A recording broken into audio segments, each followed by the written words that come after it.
இப்படி சொந்தம் கொண்டாடுற கோடிக்கணக்கான நம்மளோட அன்பு மாசியும் நம்மளோட இருக்கும் போது, இவங்க எல்லாருமே நம்மளோட நிற்கும் போது எதுக்குங்க இந்த பாசிச பாஜகவோட நேரடி கூட்டணியோ இல்ல மறைமுக கூட்டணியோ உறவு வச்சுக்க? நாம என்ன உலகமாக ஊழல் கட்சி என்ன?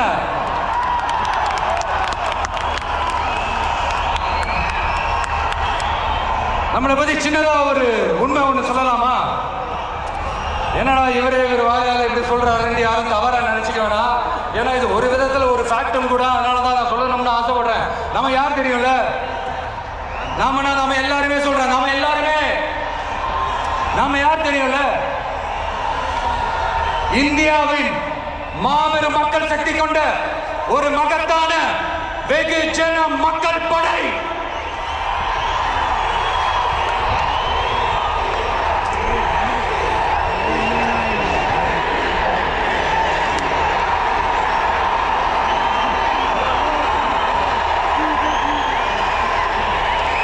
அதனால நம்ம தலைமையில நாம் அமைக்க போற இந்த உண்மையான மக்களாட்சிக்கான அச்சாரமாக மாபெரும் மக்கள் சக்தியை அணி அணியாக நம்மளோட திரண்டு நிக்கிறப்போ இந்த அடிமை கூட்டணியில சேர வேண்டிய அவசியம் நமக்கு இருக்குங்க.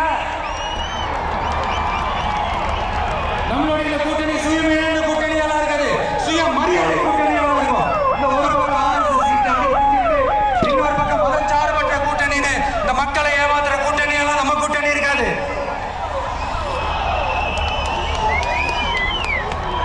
நான் இப்பவும் சொல்றேன், நம்மளை நம்பி வர்றவங்களுக்கு ஆட்சியிலும் அதிகாரத்திலும் உறுதியாக பங்களிப்பு செய்யப்படும்.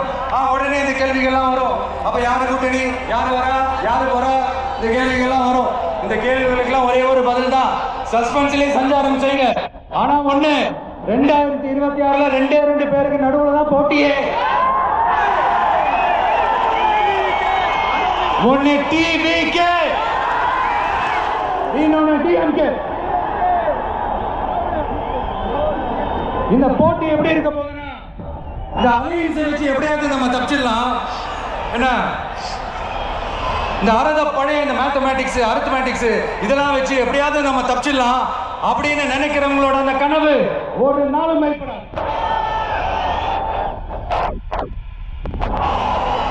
சரி, இப்ப நம்ம வேற ஒரு ஏரியாவுக்கு ஒண்ணு வருவோம். எதிர்காலம் வரும், என் கடமை வரும், இந்த கூட்டத்தின் ஆட்டத்தை ஓடிப்பேன்.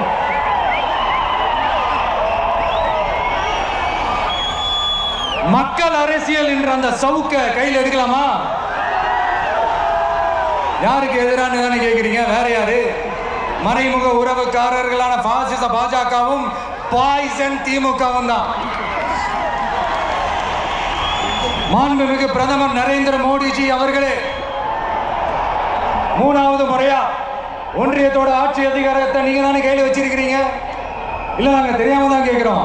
நீங்க ஆட்சிக்கு வந்தது ஒட்டுமொத்த மக்களுக்கும் நல்லது செய்யவா, இல்ல நம்மளுடைய இந்த இஸ்லாமிய நண்பர்களுக்கும் இஸ்லாமிய தோழர்களுக்கும் எதிராக சதி செய்யவா?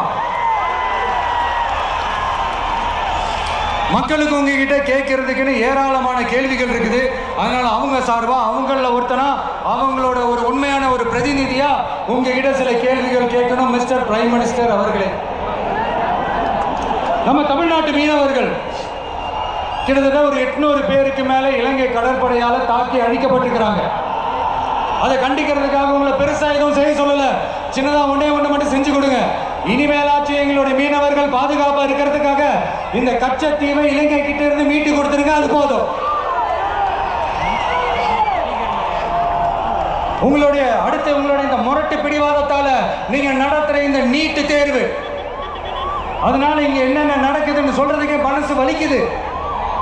அதனால அந்த நீட்டு தேர்வு தேவையில்லைன்னு அறிவிச்சிருங்க, அது போதும். செய்வீர்களா திரு நரேந்திரபாய் தாமோதர் மோடிஜி அவர்களே? எங்களுக்கு என்னென்ன தேவையோ, என்னென்ன நல்லதோ அதெல்லாம் செய்ய மாட்டேங்கிறீங்க. ஆனா ஆட்சி அதிகாரத்தை மட்டும் கையில வச்சுக்கிட்டு மக்களை ஏமாத்த நேரடியாக ஒரு பாசிச பாஜக அடிமை கூட்டணி ஒண்ணு.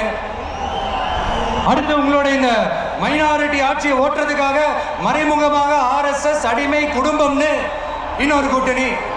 இப்படி மக்கள் சக்தியே இல்லாத இந்த ஊழல் கட்சிகளை மிரட்டி அடிபணிய வச்சு 2029 வரைக்கும் சொகுசு பயணம் போயிடலாம்னு திட்டம் தீட்டி வச்சிருக்கிறீங்க. அதானே ஜி? என்ன ஜி? ஒண்ணு மட்டும் சொல்றேன், தெரிஞ்சுக்கங்க. என்னதான் நீங்க இந்த நேரடி மறைமுக கூட்டணி குட்டிகரணம் போட்டாலும் தாமரை இலையில தண்ணியே ஒட்டாது. தமிழக மக்கள் மட்டும் எப்படி ஒட்டுவாங்க?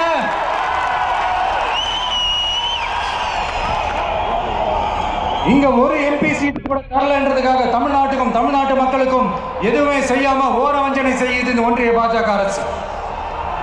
சங்கம் வச்சு தமிழ் வளர்த்த மண் இந்த மதுரை மண். அதனால இங்க அந்த கீழடியில கிடைச்ச ஆதாரங்களை எல்லாம் மறைச்சிட்டு எங்க நாகரிகத்தையும் எங்க வரலாறையும் அழிக்கிறதுக்காக உள்ளடி வேலை செய்யலாம்னு நினைக்கிறீங்க. தமிழ்நாட்டை தொட்ட என்ன நடக்கும் நீங்க பல உதாரணங்கள் இருக்குது. அதனால இதையெல்லாம் மறைச்சிட்டு எங்க மக்களை ஏமாத்திடலாம்னு மட்டும் நினைக்காதீங்க. மத நல்லிணக்கத்திற்கு பெயர் பெற்ற இந்த மதுரை மண்ணிலிருந்து சொல்றேன், உங்க என்ன ஒரு நாள்